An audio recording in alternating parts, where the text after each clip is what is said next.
A Eucaristia é o centro da vida do católico e eu quero te ensinar como você pode ter a melhor experiência com Jesus na Sagrada Eucaristia. Como você pode receber bem a Eucaristia, como você pode adorar bem a Eucaristia. E hoje nós vamos fazer essa formação utilizando aqui o nosso livro Ser ou Não Ser Santo, Eis a Questão. Então vamos juntos fazer esta formação. A paz de Jesus, o amor de Maria, que Deus abençoe você. Eu me chamo Igor, sou fundador da comunidade católica Unus e é uma grande alegria ter você aqui conosco.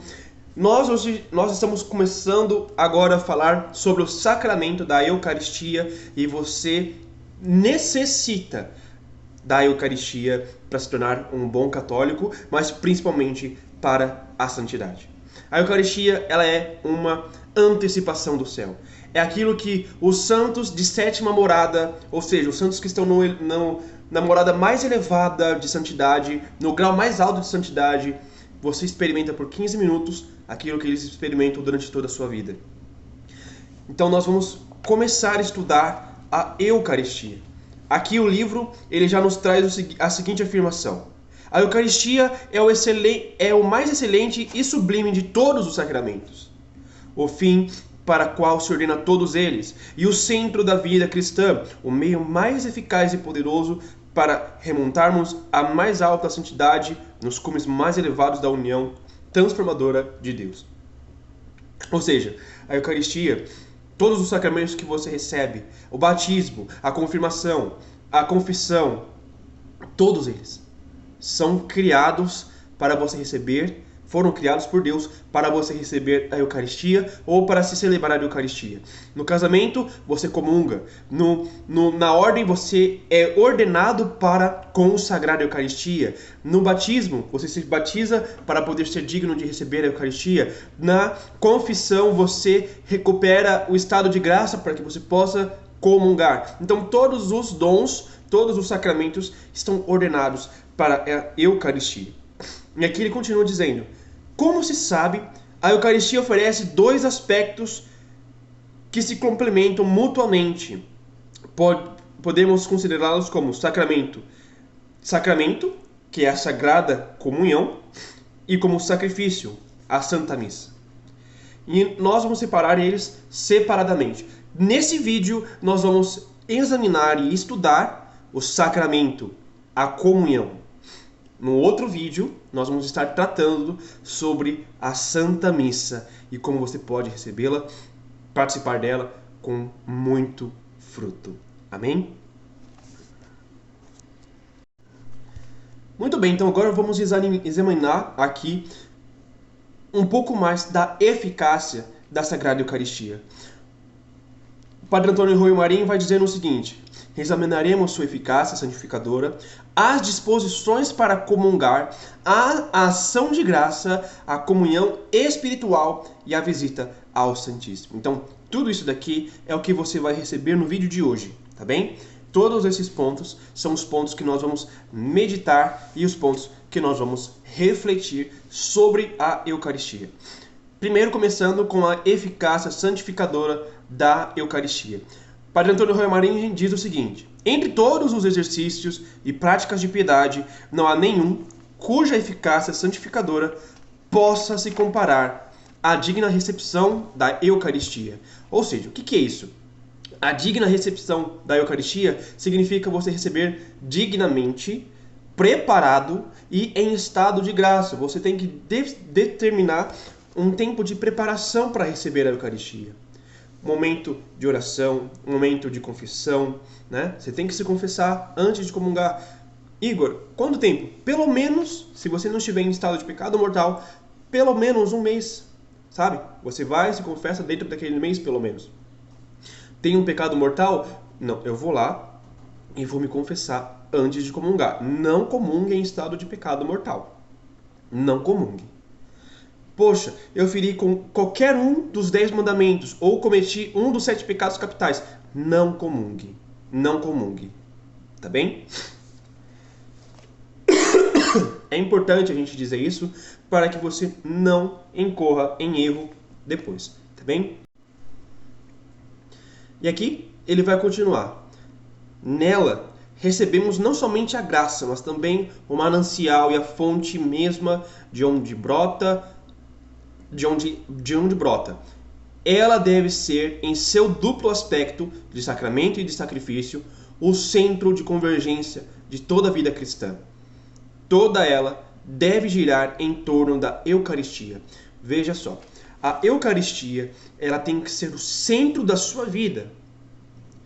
Você só pode viver se você estiver orientado pela Eucaristia, orientado pelo sacramento da Eucaristia, a comunhão, a Eucaristia em si, né? E também a Santa Missa. A sua vida deve estar direcionada para ela e não para outra coisa, tá bem? E aqui ele ainda nos adverte de uma coisa. Omitimos aqui, por não permitir outra coisa, o escopo desta obra, uma multidão de questões dogmáticas e morais relativas à Eucaristia.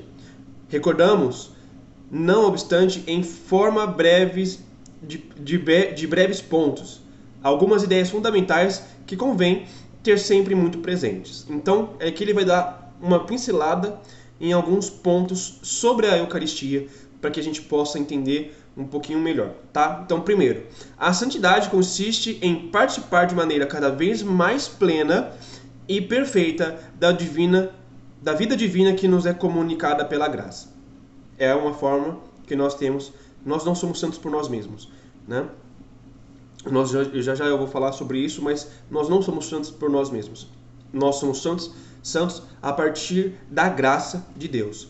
Segundo ponto, essa graça brota como da sua fonte única para o homem, do coração de Cristo, no qual reside a plenitude da divindade e da graça. É Deus quem nos dá a santidade, é Deus quem nos dá a graça. Até a graça de se arrepender dos pecados é Deus quem te dá.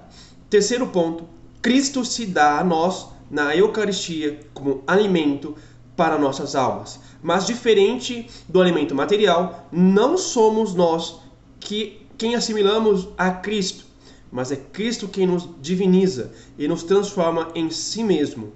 Na Eucaristia, o cristão alcança a sua máxima cristificação, que consiste na santidade segundo a sublime fórmula de São Paulo, que ele diz, né? Não sou eu quem vivo, mas Cristo vive em mim. Então aqui, nós não somos santos por nós mesmos. Nós somos santos a partir do momento que nos parecemos com Cristo. Tá bem? Quanto mais próximos de Cristo nós vamos ficando, mais santo nós vamos sendo. E aqui ele continua. Quarto ponto, a comunhão, ao dar a nós Cristo inteiramente, coloca à nossa disposição todos os tesouros de santidade, de sabedoria e de ciência encerrados nele, ou seja, em Jesus. Com ela, pois a alma recebe um tesouro rigorosa e absolutamente infinita que se lhe entrega em propriedade. Quando você comunga, você recebe o céu. Tudo que você precisa para ser santo, você pode pedir na Eucaristia. Quinto, né?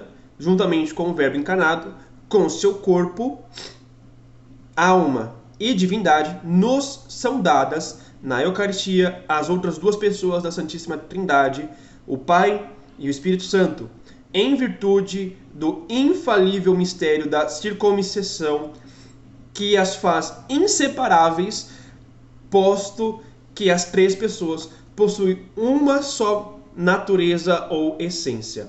Então, quando você comunga o Filho, você recebe também o Pai e o Espírito Santo, não da mesma forma como o Cristo, de forma física, mas de forma espiritual. Você aumenta a presença de Deus completo em você.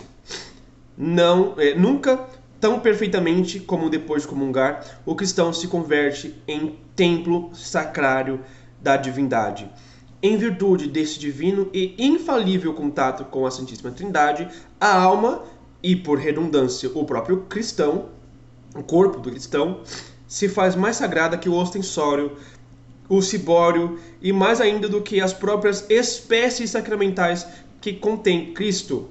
Certamente, mas sem lhe tocar e nem receber dele nenhuma influência santificadora. Eu vou explicar isso daqui um pouquinho, porque às vezes pode parecer que está fazendo uma comparação errônea, tá? Por que que ele fala que quando nós comungamos, nós nos tornamos mais sagrados, às vezes até que as próprias espécies da Eucaristia? Quando nós comungamos, quando nós adoramos, somos felizes e aumentamos as graças em nós, né? Quando nós comungamos, nós nos santificamos e as graças são muito mais expressivas. Então, você ao adorar Jesus na Eucaristia, no sacrário, no ostensório, ou às vezes até na espécie da Eucaristia, você tem a graça, você é feliz, suas graças aumentam. Mas quando você comunga, você está em união com Cristo, com pleno toque com Cristo. A graça aumenta muito mais do que quando você as vê, tá bom? Então é isso que ele quer dizer. Ele não quer dizer que pela própria natureza da Eucaristia, Deus está sendo inferior a nós quando nós comungamos. Não é isso que ele quer dizer. Ele quer dizer que a ação em nós é muito melhor quando nós comungamos ela. Tá bem? É esse o ponto que ele quis trazer para nós. O sexto ponto ele vai trazer aqui para a gente, que é o seguinte: a união eucarística nos associa de maneira misteriosa, porém real. Isso aqui é um ponto importante de a gente frisar. Ele anota isso daqui de uma forma bem específica, porém real, a vida íntima da Santíssima Trindade. Ou seja, aqui que ele quer dizer: seria muito importante se nós administrássemos este momento, né, com adoração e amor e perceber quem nós estamos comungando e seu intenso amor por nós, tá? Quando nós acabamos de comungar, é Deus, a Santíssima Trindade, que está em nós, que está conosco, nos amando, esperando que nós o adoremos. Nós deveríamos parar o momento, prestar atenção em quem comungamos e prestar atenção no amor que ele nos dá e oferecer amor e adoração a Deus. E ele continua: na alma de quem acaba de comungar, o Pai entrega o seu Filho unigênito, e de ambos procede essa corrente de amor, a verdadeira torrente de chamas, que é o Espírito Santo. Então, aquilo que eu acabei de falar, né? Nós deveríamos prestar atenção em quem comungamos. O cristão, depois de comungar, deveria cair em êxtase e adoração e de amor, limitando-se unicamente a desejar ser levado pelo Pai ao Filho e pelo Filho ao Pai na mesma unidade do Espírito Santo.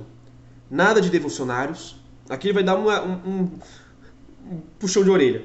Nada de devocionários, nem de cânticos, nem fórmulas rotineiras de ação de graças, mas um simples movimento de amor abrasado e de íntima e entranhável adoração, que poderia se traduzir na simples fórmula do Gloria Patris et Filii et Spiritus Sancto, ou seja, glória ao Pai, ao Filho e ao Espírito Santo, como era no princípio, agora e sempre, por todos os séculos dos séculos. Amém.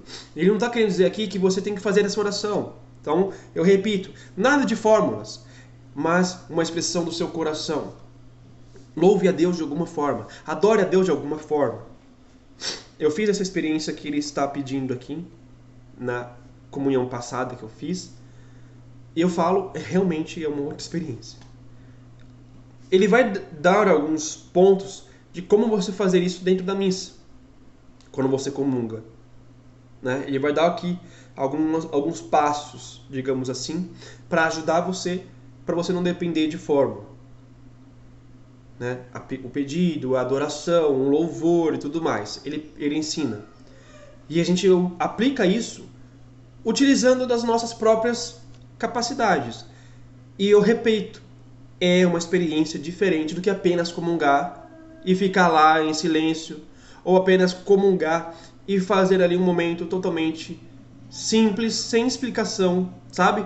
Ou utilizando alguma fórmula, alguma oração para você fazer uma uma boa meditação. Ele dá este exemplo aqui e realmente traz uma nova experiência para a gente.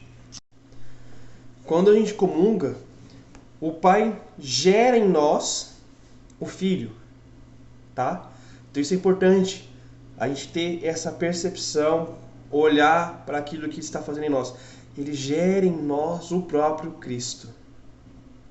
Então nós vamos ser levados do Pai ao Filho, do Filho ao Pai, porque em nós Deus está gerando o Filho. Não no sentido como nós entendemos, tá? Mas no sentido de Ele estar colocando em nossa alma o próprio Filho, não só no nosso corpo. Tá bem? Então é um ponto que a gente precisa entender, tá? O sétimo ponto aqui que ele nos traz é o seguinte. Ele diz: dessa forma, a união eucarística já é o céu começado, o cara a cara em meio às trevas. Santa Elizabeth da Trindade que dizia isso, né? E ele diz: no céu não faremos outra coisa, ou essa pelo menos será fundamental. Essas ideias são fundamentais e elas por si só, bem assimiladas, bastaria para nos dar o tom e a norma de toda a nossa vida cristã, a qual deve ser essencialmente eucarística. Para um maior aproveitamento, precisamos um pouco mais sobre a preparação e a ação de graças, cuja importância é capital para obter da Eucaristia o máximo rendimento santificador. Então agora nós vamos começar a entender como utilizar isso para nossa santificação pessoal, tá? Então nós vamos começar aqui com o segundo ponto, que é as disposições para comungar.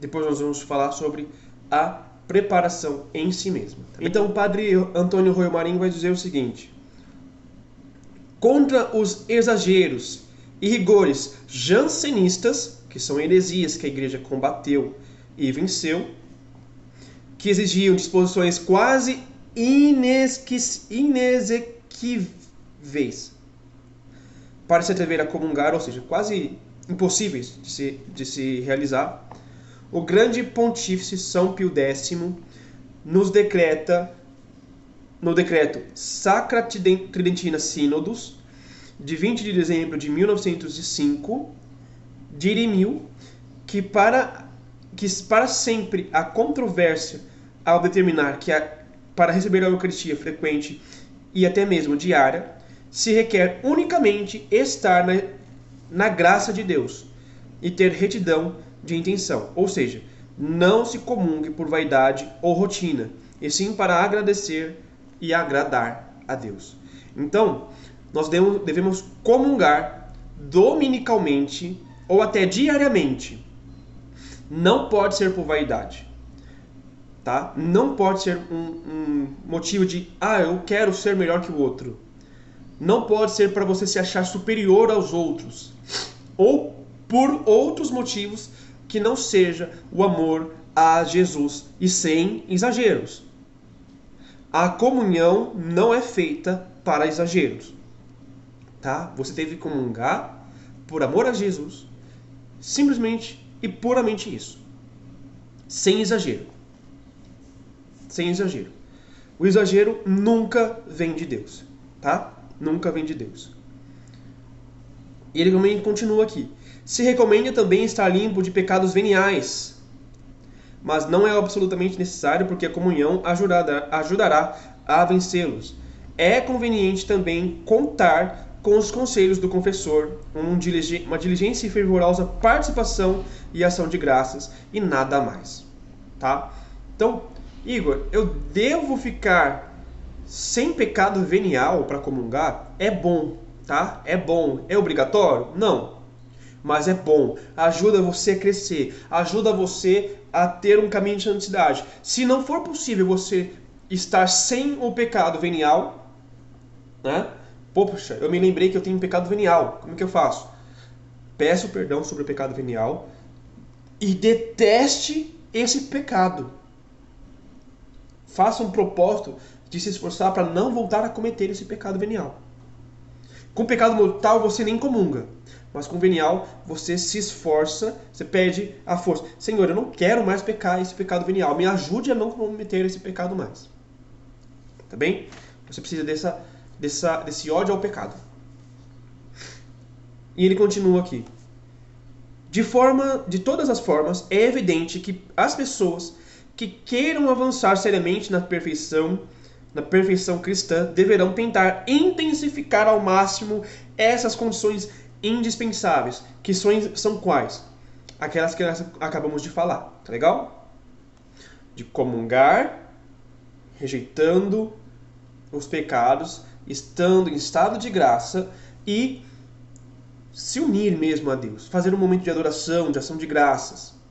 Você tem que intensificar esse ponto. E ele coloca aqui, em sua preparação remota, devem consentir em levar uma vida digna de quem tenha comungado pela manhã e há de voltar a comungar no dia seguinte, ou mesmo no mesmo dia, em outra missa, segundo a moderna Constituição da Igreja Católica, no Código de Direito Canônico, número 917. Então, aqui o que ele está dizendo? A preparação remota é o quê? É a preparação que nós fazemos antes da Santa Missa. Tá? Antes da missa começar, nós fazemos essa preparação, que é uma boa confissão. Se você já fez essa confissão dentro desse mês, você não precisa fazer, a não ser que você tenha algum pecado mortal, tá? Ou se você quiser confessar um pecado venial, vai lá e se confessa esse pecado venial, tá?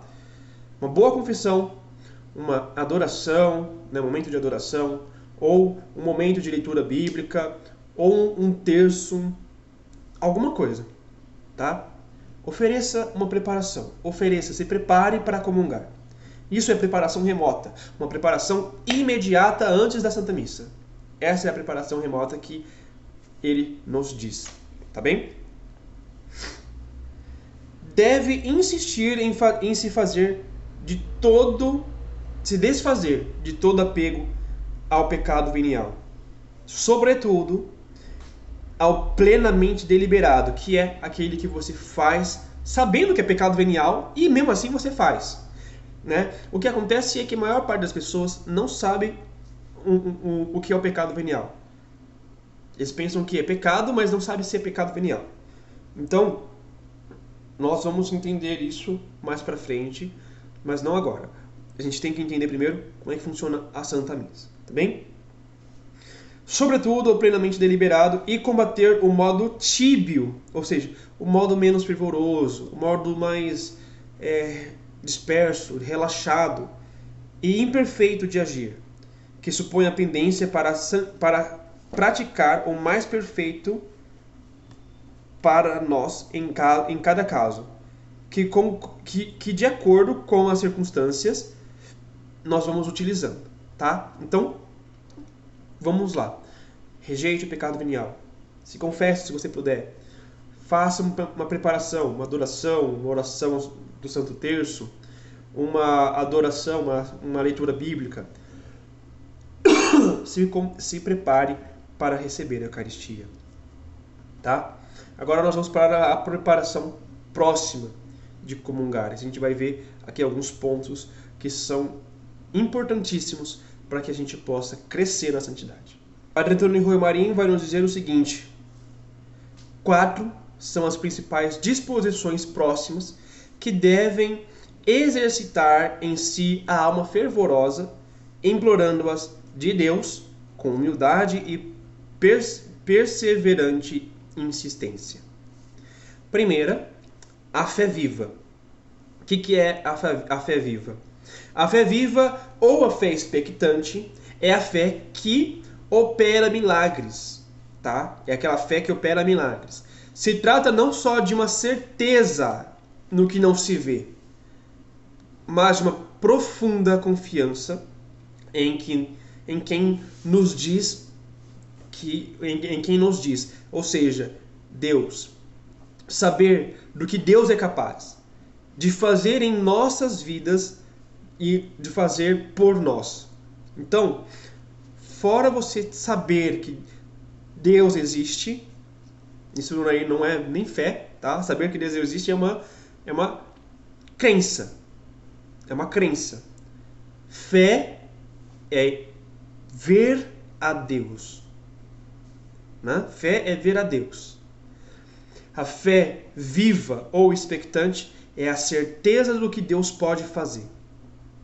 É saber do poder de Deus. Tá? Então vamos lá. Ele diz, fé viva. Cristo a exige sempre como condição indispensável antes de fazer uma graça, mesmo do tipo material, que é um milagre. A Eucaristia é, por antonomasia, o mysterium fidei, ou seja, o mistério da fé, já que nada nela é perceptível pela razão natural e nem pelo sentido. Se você olha, você vai ver pão. Você olha, você vai ver vinho. Mas já não é mais pão e vinho. É sangue. É carne. Santo Tomás recorda em sua bela oração, Adoro-te, devote, que na cruz se ocultou unicamente a divindade, mas no altar desaparece inclusive a humanidade santa de Jesus. Isso exige de nós uma fé viva, impregnada de adoração. Tá? Então, ele vai explicar aqui também pra gente agora, direto aqui, mas é importante que você entenda que para uma efetiva espiritualidade e uma comunhão eficaz, é necessário que você tenha uma fé viva. Uma fé com uma certeza de que ali, na Eucaristia, não é pão, não é vinho. É corpo, sangue, alma e divindade de Deus. Tá bem? E ele diz aqui, não só nesse sentido de assentimento vivo ao mistério da Eucaristia. A fé é absolutamente indispensável, mas também em função da virtude vivificante do contato com Jesus. Temos de considerar em nossas almas a lepra do pecado e repetir com a fé viva do leproso do Evangelho: Senhor, se queres, tens o poder de me purificar. Ou como o cego de Jericó, menos desafortunado com a privação da luz material do que nós com a cegueira de nossas almas, dizendo: Senhor, que eu veja. Então, na Eucaristia, peça a Deus com a fé: Senhor, que eu veja. Senhor, que eu perceba a sua presença na Eucaristia. Essa é a fé viva. Que eu perceba, que eu veja a sua presença. Próxima virtude necessária para uma boa comunhão, a humildade profunda. Jesus Cristo lavou os pés de seus apóstolos antes de instituir a Eucaristia para dar-lhes exemplo. Se a Santíssima Virgem se preparou para receber em suas entranhas virginais o Verbo de Deus, com aquela profunda humildade que a fez exclamar: Eis aqui a serva do Senhor, o que devemos fazer em semelhante conjuntura? Não importa que tenhamos nos arrependido perfeitamente de nossos pecados e nos encontremos atualmente em estado de graça. A culpa foi perdoada, o reparo da pena também, caso tenhamos feito a devida penitência. Mas o fato histórico de ter cometido aquele pecado não desaparecerá jamais. Então aqui, antes de eu continuar, não é para você também agora ficar se lamentando pelo seu pecado por resto da sua vida. Não. É só para você entender. Você cometeu um pecado. Aquele fato nunca vai sumir. Deus não vai mais levar em conta quando você se confessar. Mas aquele fato, ele existe. Então, você não pode se gloriar de você estar em estado de graça. Poxa, ai meu Deus, agora eu estou em estado de graça, estou ótimo, estou muito bem, obrigado. Você só está em estado de graça por misericórdia de Deus. Você só está em estado de graça porque Deus te permitiu. Porque se Deus não tivesse te permitido, você não teria nem se arrependido do pecado. Tudo é graça de Deus. Se você se sente em pecado mortal agora, você tem que pedir: Deus, me dê a graça de me arrepender do meu pecado. É assim que você vai estar em estado que você vai poder se confessar e receber a graça. Então, é para a gente não se vangloriar de um estado que Deus que nos dá. Não é obra nossa, não é mérito nosso, é Deus que nos dá. Tá bem? E ele continua: não esqueçamos que, independentemente do grau de santidade possuído por nós, se alguma vez cometemos em nossa vida um só pecado mortal, quer dizer que já fomos resgatados do inferno e somos ex-presidiários de Satanás. Então, não é para você ter orgulho. Você já foi escravo de Satanás, você já era condenado ao inferno. Não precisa ter orgulho disso. Você tem que ser humilde. Você precisa ter humildade e entender: eu não sou nada. Eu não mereço. É graça. É por misericórdia que eu estou aqui. É por misericórdia que eu estou podendo comungar. Eu por mim mesmo, eu estaria preso no inferno, como escravo de Satanás. Mas, por graça de Cristo, eu fui resgatado, eu fui salvo. É isso que você deve levar em conta. O cristão que tenha cometido na vida passada algum pecado mortal deveria estar sempre aterrado em humildade. Um pecado mortal, te levaria para o inferno.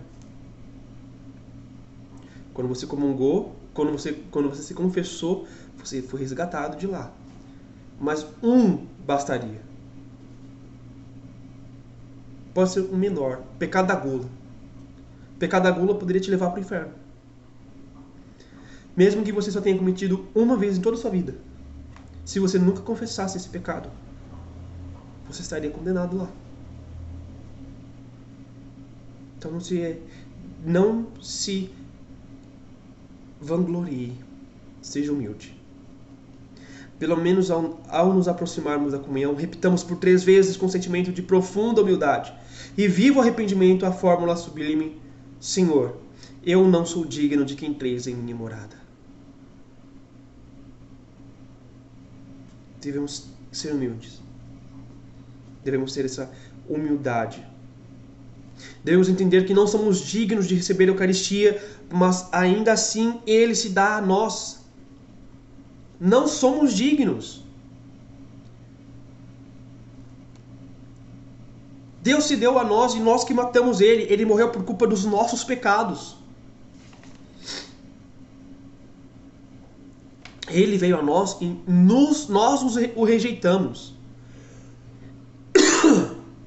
Ele veio a nós e nós o crucificamos por culpa dos nossos pecados.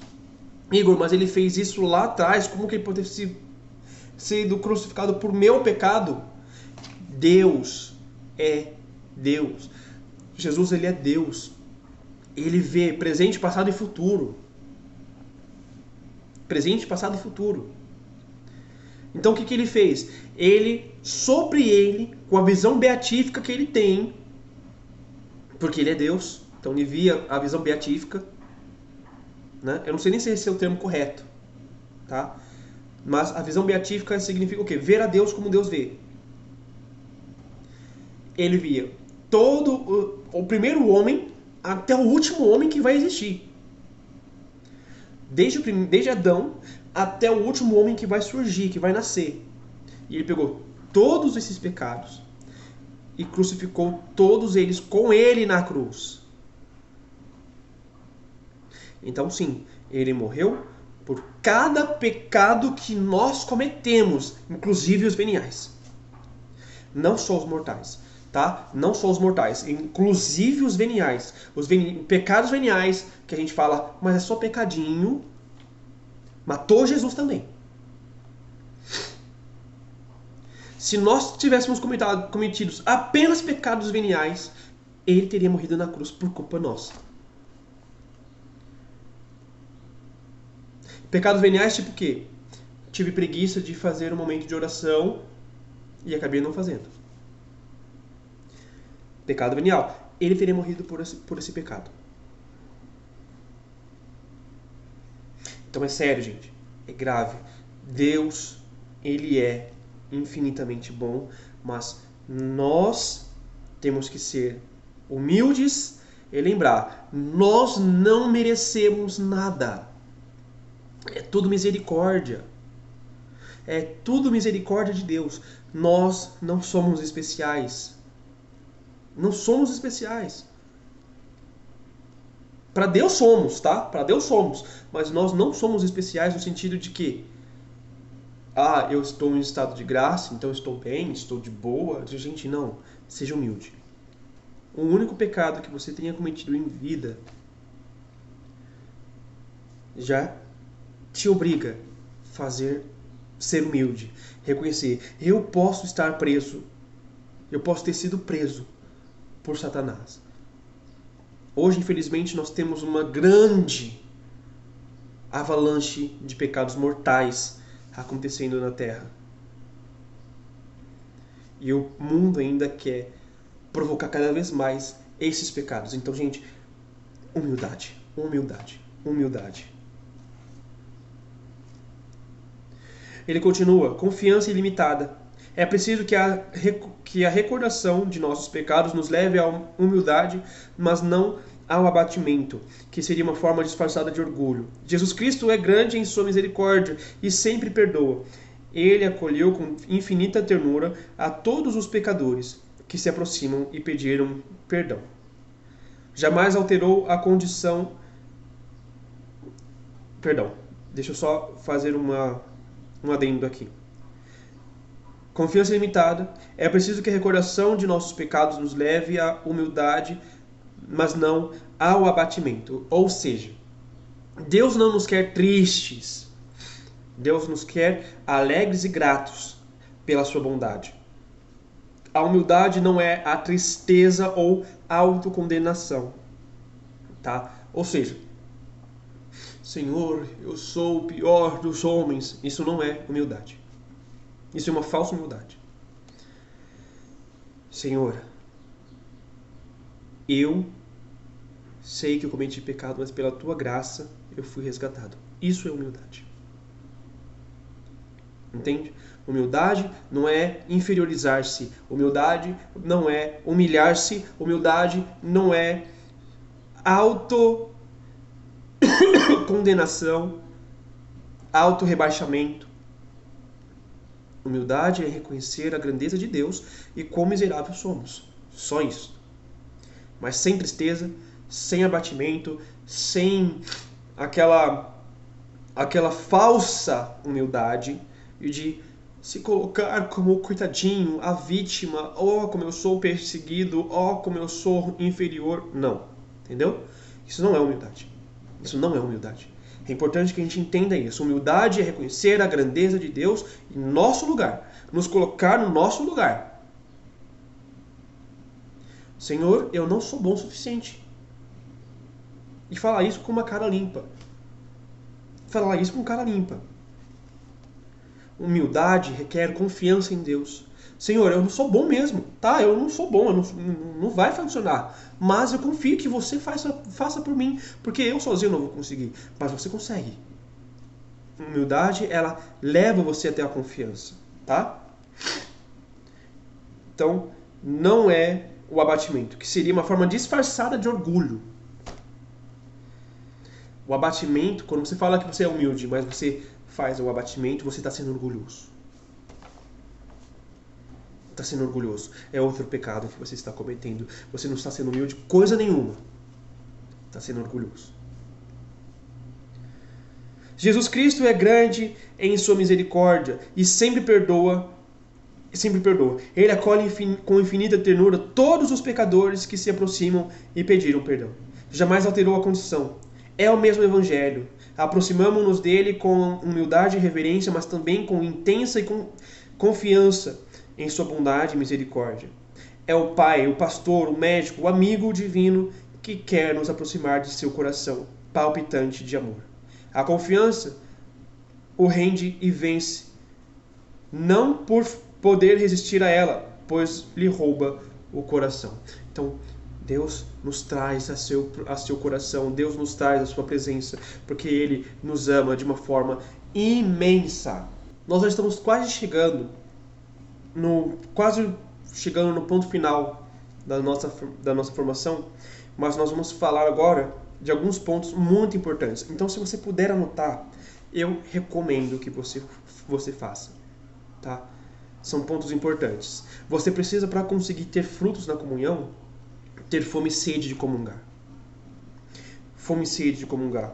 Ele diz, essa condição que mais diretamente afeta a eficácia santificadora da Eucaristia. Essa fome e sede é o que mais afeta. Então, é o ponto mais importante ao comungar. Tem que ter essa fome e sede. Essa fome e sede de comungar. Ele diz, essa fome e sede de se receber Jesus sacramentado, que procede do amor e quase se identifica com ele, dilata a capacidade da alma e a dispõe a receber a graça sacramental em grandes proporções. A quantidade de água colhida de uma fonte depende, em cada caso, do tamanho do copo com que se leva.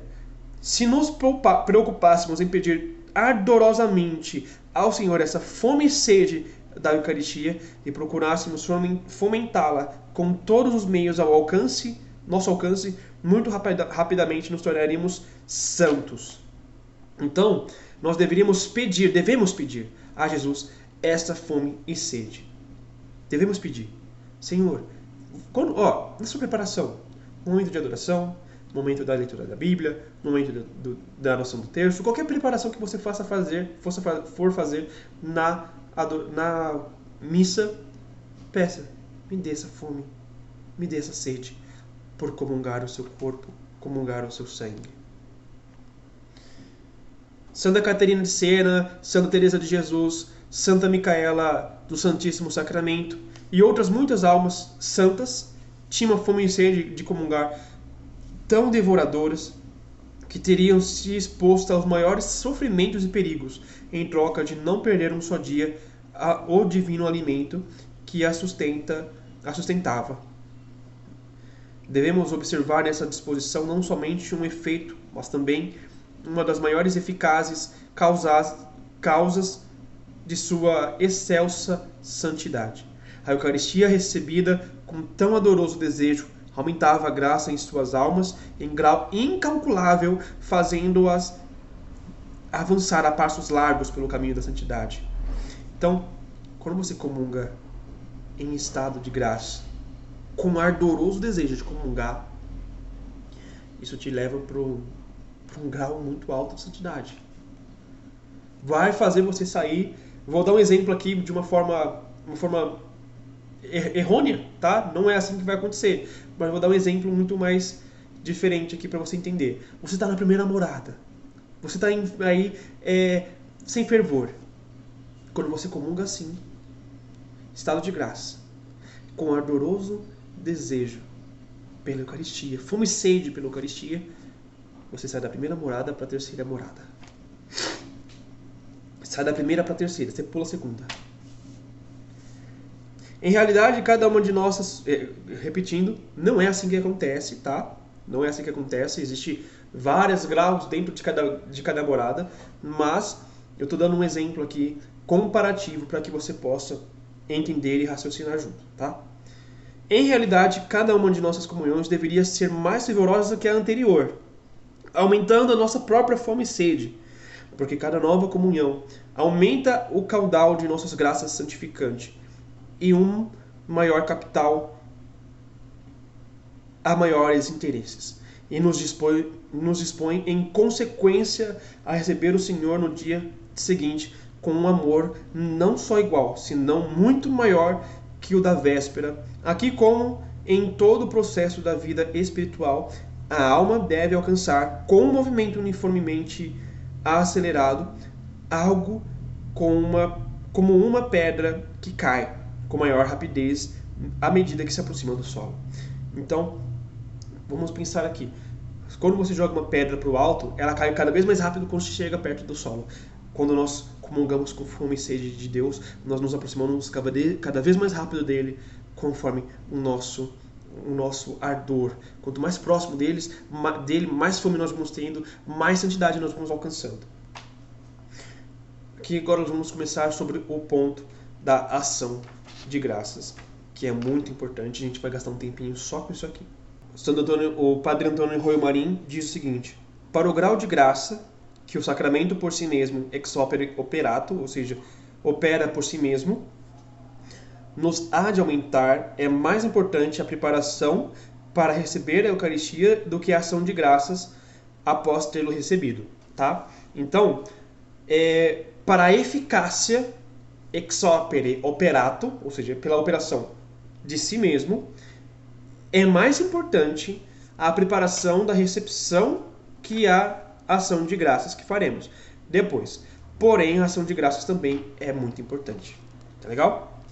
É importante que a gente tenha isso em mente, porque senão a gente acaba ficando preso só no que é dito aqui, no livro.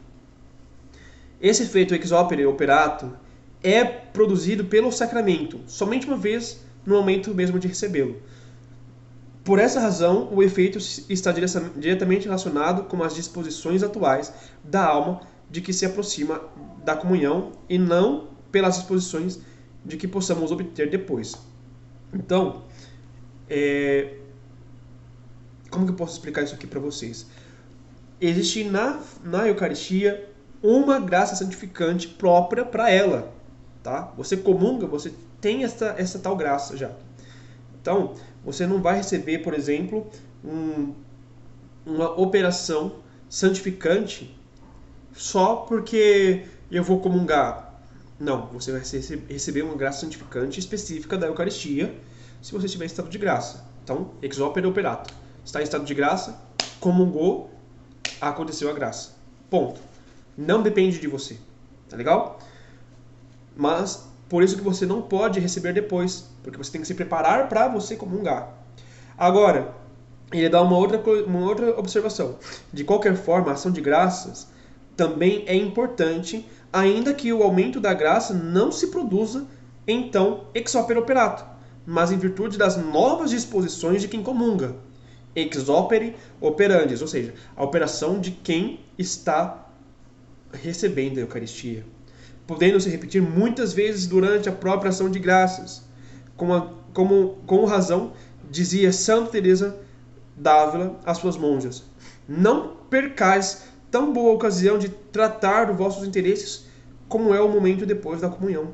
Cristo está sempre presente em nossos corações e nada ele deseja tanto como encher-nos de bendições.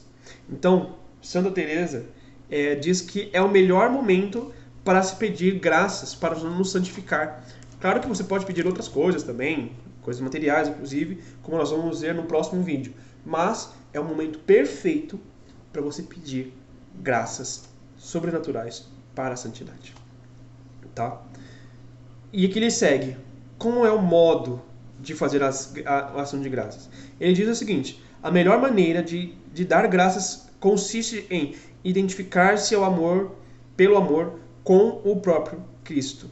Então, se identifique de amor com Jesus e oferecê-lo ao Pai com todas as suas infinitas riquezas, com sua suave oferta, pelas 4 finalidades do sacrifício, com adoração, reparação, petição e ação de graças, que nós vamos falar quando a gente for tratar da missa, tá? A gente não vai tratar isso aqui agora, a gente vai tratar isso lá na parte da missa. Nós vamos falar muito mais abertamente. Aqui, inclusive, eu até faço uma breve explicação aqui também, tá? Eu fiz uma anotação aqui no caderno para que vocês possam entender.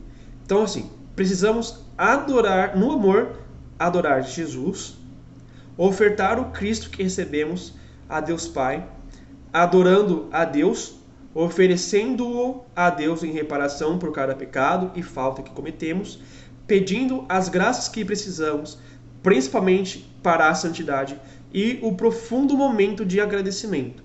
Então a gente precisa ter esses pontos, esses momentos, tá? Depois, quando a gente for falar sobre isso, no momento da Santa Missa, vai ficar muito mais claro para vocês como é que isso se faz. Mas você tem que entregar Jesus a Deus, né? É basicamente isso.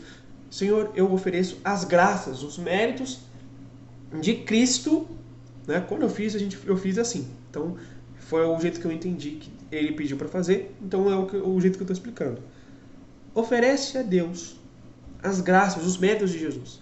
O sacrifício que Jesus fez, o sacrifício que está ali na sua frente, a Sagrada Eucaristia, em reparação dos pecados, em reparação, por adoração a Deus, entende? Então, você vai oferecer por essas graças, por essas necessidades. E você vai pedir utilizando esses méritos. Não é os seus méritos, é os méritos de Cristo. Entende? Os méritos de Cristo. Mas você tem que fazer isso consciente. Tá? Você tem que ter consciência do que você está pedindo. Consciente do que você está falando. Aqui, nós vamos lembrar de outro ponto também. Deve-se evitar a todo custo o espírito de rotina. Tá?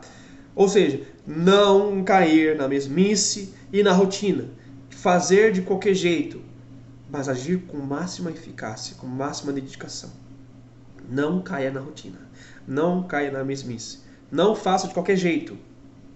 Tá? Por quê? Isso esteriliza a maioria das ações de graça depois da comunhão. São legiões de almas devotas que já têm pré-concebida a sua ação de graças à base de rezas e fórmulas de devocionário e não ficam tranquilas enquanto não as recitam todas mecanicamente. Nada de contato íntimo com Jesus, de conversão cordial com Ele, de fusões de corações, de petição humilde e afetuosa das ações das graças que necessitamos hoje, que por acaso são completamente distintas daquelas de amanhã.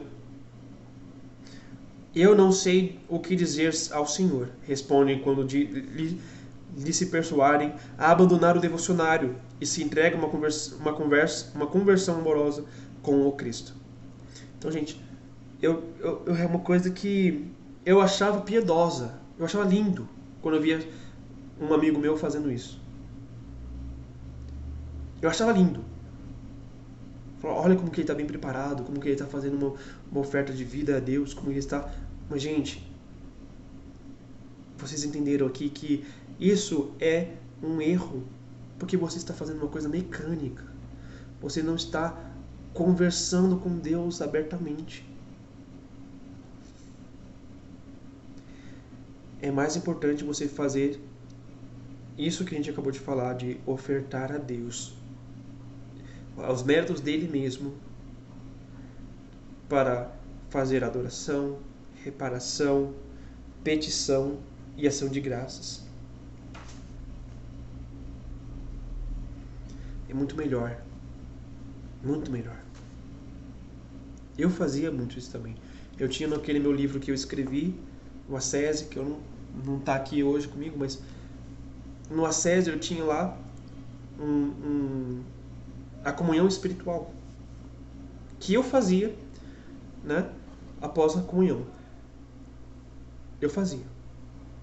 Depois que eu li isso aqui, né, eu comecei a tentar aplicar isso aqui um pouquinho melhor, a viver isso aqui um pouquinho melhor. Já fazia um tempo que eu não utilizava o meu livro para fazer a oração após a missa, mas eu não sabia o que fazer. Eu fazia, igual a gente está falando aqui, eu fazia qualquer coisa.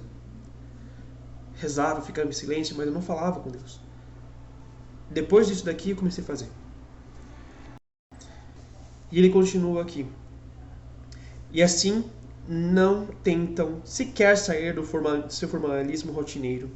Se o amam de verdade e se esforcem um pouquinho em ensinar um diálogo de amizade, silencioso, afetuoso, com seu amantíssimo coração, logo experimentariam repugnância e náuseas ante as fórmulas do devocionário, compostas e escritas por homens. A voz de Cristo suave e inconfundível ressoaria no mais íntimo de sua alma, doutrinando-a no caminho do céu e estabelecendo nela a paz que sobrepuja todo entendimento. Então, gente, é importante que a gente tenha devoção, mas a devoção não está na norma, a devoção está no amor. Entende? É importante que a gente tenha devoção, mas a devoção não é seguir uma norma, não é seguir uma regrinha. Se você não fizer isso, você não está tendo devoção. A devoção está no amor. Quanto eu amo a Deus, quanto eu amo a Jesus. E ele continua ainda. Outro excelente modo de dar graças depois da comunhão é reproduzir em silêncio algumas cenas do Evangelho, imaginando que somos os protagonistas diante de Cristo, que está em nós realmente presente como então. Senhor, aquele que amas está doente. Senhor, se queres, tens o poder de me purificar. Rabone, que eu veja. Senhor, dá-me esta água para que eu não tenha mais sede. Senhor, aumenta a minha fé. Senhor, ensina-nos a orar. Senhor, mostra-nos o Pai, isso nos basta. A quem iremos, Senhor? Só Tu tens palavras de vida eterna. Então, reproduza. Já que se você não consegue fazer adoração, reparação e petição, faça isso. É outra forma muito boa. Muito boa. Ou junte as duas, faça as duas. Faça as duas. É muito bom. Tá? Como desfrutará nosso Senhor vendo a simplicidade, a fé e a humildade dos novos leprosos, cegos, doentes e ignorantes que se aproximam dele com a mesma confiança e amor que seus irmãos do Evangelho? Como seria possível deixar-nos de nos atender se ele é o mesmo de então? Não mudou de condição e nós, que somos tão miseráveis, ainda mais do que aqueles do Evangelho? Nada comove tanto seu coração divino como uma alma sedenta de Deus, que se humilha reconhecendo suas chagas, suas misérias e implorando pelo remédio para todas elas. Jesus está aqui querendo ir atrás de você para conversar com você, para te ofertar o remédio. E aí a gente pode pensar, qual é a duração? Quanto tempo que precisa durar? Eu já vou explicar isso daqui, porque já estamos no final. Temos mais 3 pontos apenas para poder a gente conversar, para que a gente encerre o vídeo de hoje, tá? Então vamos lá, duração. É conveniente prolongar a ação de graças em pelo menos 15 minutos, tá? Por quê? É uma espécie de irreverência e indelicadeza para com o divino hóspede tomar a iniciativa de terminarmos o quanto antes a visita que se dignou nos fazer, tá? Então, hoje temos pouco tempo para isso. Muitas vezes nós comungamos e o sacerdote já faz as orações. Então, eu sugiro aproveitar cada momento, mesmo as orações do sacerdote, e até o final da missa ou um pouco após. Então, como é que a gente pode fazer? Comungou, já começa a fazer a adoração, já começa a fazer a petição, já começa a fazer aquele movimento. O padre aproveita enquanto as pessoas estão indo fazer a sua comunhão. Aproveite esse momento. Use o máximo de tempo que você puder, né? Beleza, o padre sentou. Se ele ficar em silêncio, aproveita esse tempo também. Aproveite esse tempo, faça mais adoração. Foi assim que eu fiz, tá? Foi assim que eu fiz. Aproveite esse tempo. O padre começou a rezar. Preste assim atenção na oração. Quando ele começar a fazer os avisos, tenha atenção nos avisos, mas continue em adoração. Nem que seja só em adoração. Mas aproveite esse momento. Aproveite. Se você puder, faça mais um tempinho também de adoração depois da missa. Depois que o padre saiu, aproveite mais um tempinho para você adorar, tá?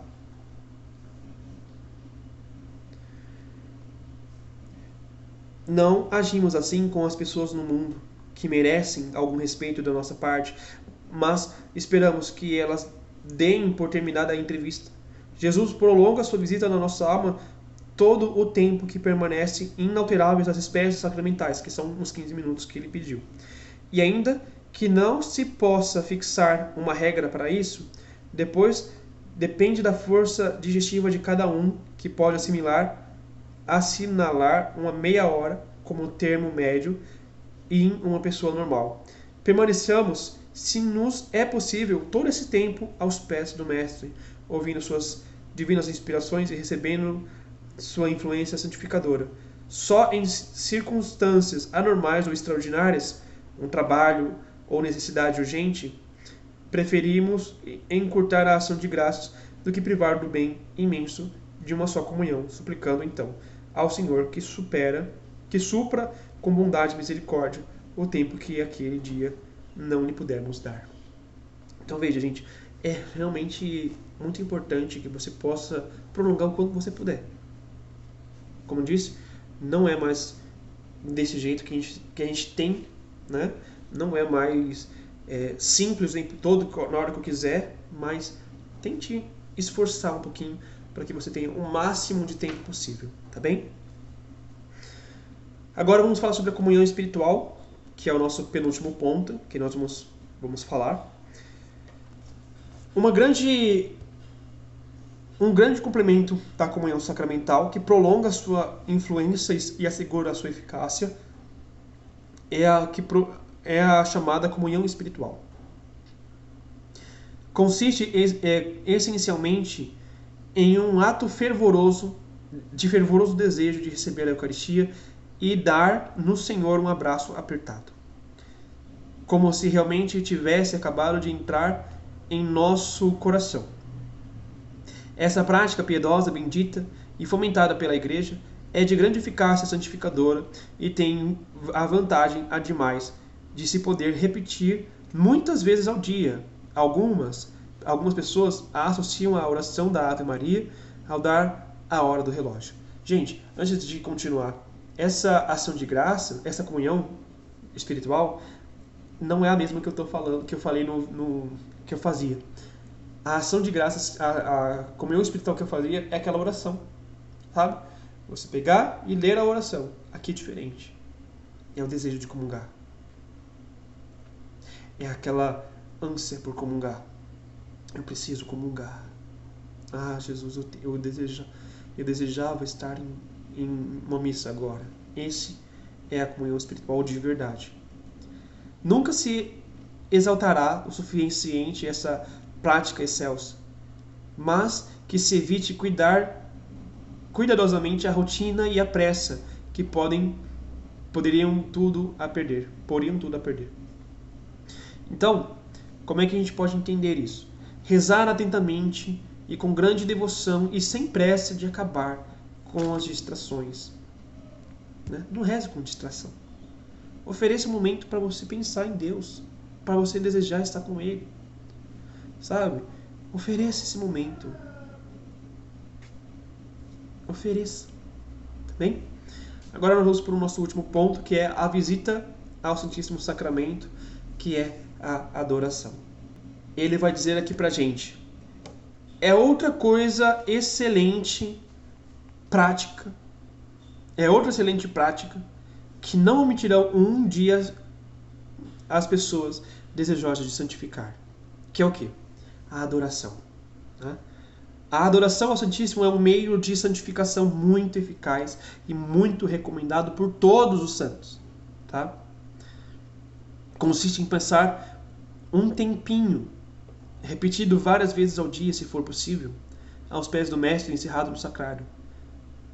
Se se pratica uma vez ao dia, a hora mais oportuna é o entardecer, quando a lampadinha do Santíssimo começa a prevalecer sobre a luz da tarde que se esvai. Nessa hora misteriosa, tudo convida ao recolhimento e ao silêncio, que são excelentes disposições para ouvir a voz do Senhor no mais íntimo da alma.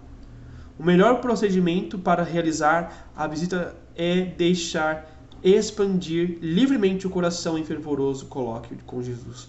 Ou seja, colóquio é uma oração íntima com Deus, como uma conversa diretamente com Deus, alcançando um contato íntimo com Jesus. Como amigos, né? Onde você compartilha com ele seus sentimentos, suas dúvidas, suas alegrias e pedir a orientação de Deus. Isso é o colóquio, tá? Não faz falta ser eloquente e letrado para isso, mas unicamente amar muito o Senhor e ter nele a confiança de uma criança em seu amantíssimo Pai. Os livros, como o excelente de Santo Afonso de Ligório, podem ajudar um pouco a certas almas que se distraem facilmente. Então, se você se distrai facilmente, os livros de Santo Afonso Maria de Ligório podem ajudar.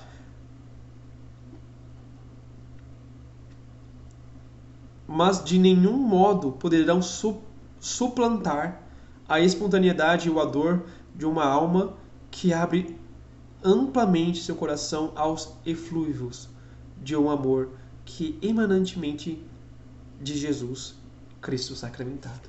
Ou seja, que nós já terminamos, né, essa parte do livro, mas é importante que a gente entenda o quê?